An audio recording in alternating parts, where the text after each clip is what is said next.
Vladimir Putin is done when he gets done, not when anyone else tells him to be done. After talks with Zelensky and Macron, U.S. senators warn Putin is preparing for more war.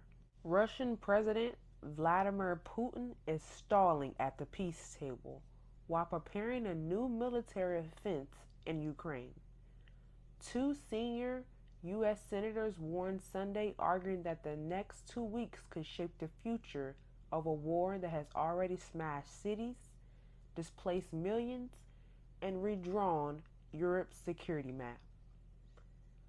Republican Senator Lindsey Graham and Democrat Senator Richmond Blumenthal spoke to the Associated Press in Paris after meeting President Vladimir Zelensky, and touring neighborhoods shattered by what they called the worst Russian bombardments since the full-scale invasion began. In Paris for talks with French President Macron, who they say is 100% aligned with them on the war. The senators warned the window to prevent a renewed assault is closing. A sweeping U.S. sanctions bill could be the West's last chance to choke off the Kremlin's war economy, they said, adding that they hope their first-hand findings will shift momentum in Washington and help bring a skeptical President Donald Trump on board. What I learned on this trip was he's preparing for more war, Graham said. It is very interesting that Vladimir Putin is not backing down and refused to stop the war. President Biden or whoever was running the president, they're still deciding on which line they'll be rolling with, has gotten the United States in a mess, funding Ukraine to no end, and now there seems to be no end to this war. They quoted Graham.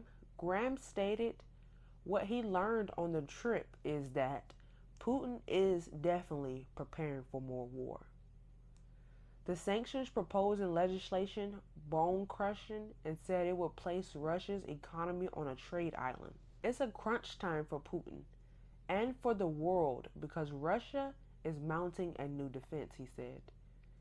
At the heart of their push is a bipartisan sanctions bill backed by nearly the entire U.S. Senate, but still facing uncertain odds in Washington. It would impose 500% tariffs on countries that continue buying Russian oil, gas, uranium, and other exports, targeting nations like China and India that account for roughly 70% of Russia's energy trade and bankroll much of its war effort. Graham called it the most ridiculous bill that he's ever seen in his lifetime. The world has a lot of cards to play against Putin, he said. We're going to hit China and India for propping up his war machine.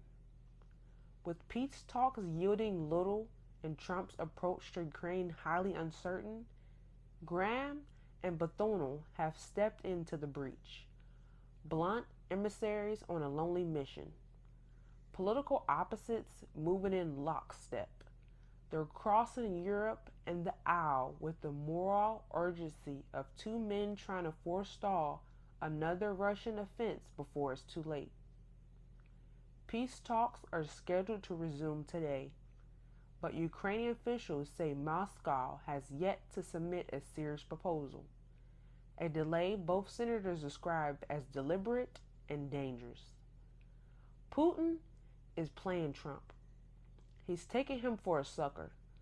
The senator said Putin is in effect stalling and stonewalling, prolonging the conversation so that he can mount this offense and take control of more territory on the ground. Donald Trump has been in talks with President Putin, and even on the campaign trail, Trump bragged and talked about how much they had a relationship, that they had a good relationship, and that he felt like he would be able to get Putin to come to a peaceful end. Seems like somebody has pissed off the wrong person.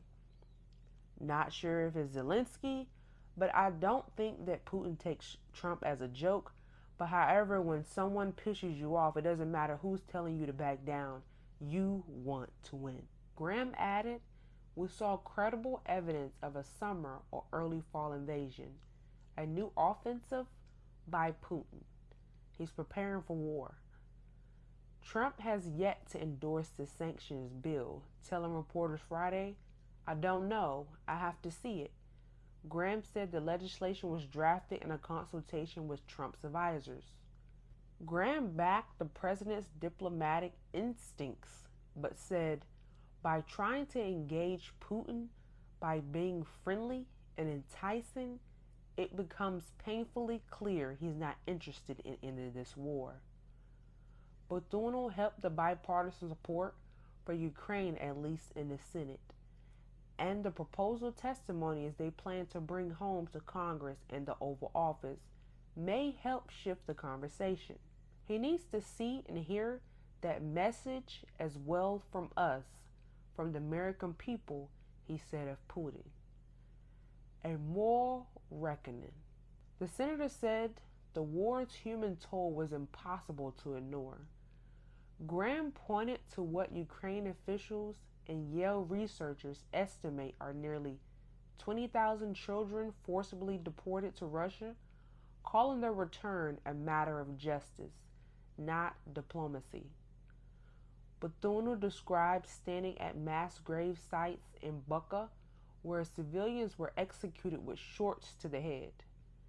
The destruction, he said, and the stories of those who survived made clear the stakes of delay.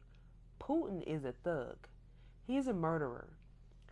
What's interesting about this is that off the books of this video, I have heard some extreme things about President Putin. He doesn't really seem to care about human life. And when you have a country protect, it's easily to say for any president. However, I have heard some extreme things about Putin, and if I can find them, I will put them right here. Both said that failing to act now could pull the U.S. deeper into the conflict later. If Putin isn't stopped in Ukraine, Putin said, NATO treaty obligations could come one day, compel American troops into battle. After a 1-hour meeting with Macron, they see resolve in Europe. After a 1-hour meeting with Macron in Paris, both Graham of South Carolina and Putin of Connecticut said they left convinced Europe was ready to toughen its stance. This visit has been a breakthrough moment because President Macron has shown moral clarity in his conversations with us. Today, he is 100% aligned with that message that we are taking back to Washington. On a serious note, all jokes aside, President Macron needs to control his wife. How can he help the United States do anything if he can't even control his wife? Put in the comments, what do you think about that? Putin pointed to the rare bipartisan unity behind the sanctions bill. There are very few causes that will take 41 Republicans and 41 Democrats and put them on record on a single piece of legislation, he said. The cause of Ukraine is doing it.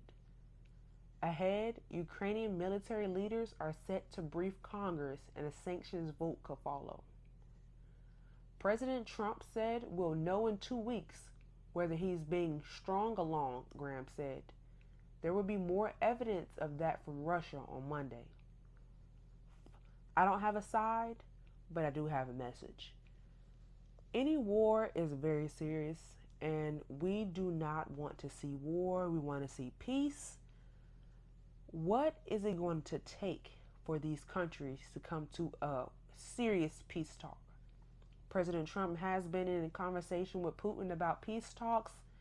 Hasn't been any updates from Caroline Leavitt, the press secretary, or Trump about where the outline or the outcome is, or where we at. Where is the progress? What's going on? What's been said right now? In the middle of the peace talks, President Putin went ahead and struck some different things into Ukraine, even though they talked about a ceasefire. Even though they talked about a ceasefire and they were in peace talks with President Trump on what is ahead, President Putin has still been striking Ukraine, and now it seems like President Trump is left with his hands laid out. He really doesn't know what to do, and he's getting frustrated, but he knows he cannot piss off Putin. It's very unfortunate that, again, President Biden or whoever was running the country has gotten Ukraine into such a mess, and they have been losing citizens, children, very little country left. Is very sad. And now you have President Trump not wanting to support Ukraine. He's left with he don't know whether he needs to be going left or right. President Trump is literally between a rock and a hard place. He is stuck and he doesn't know which way to go. Where is the path forward for this to end? I would love to hear your comments in the comment section. Thank you all, and I will see you tomorrow.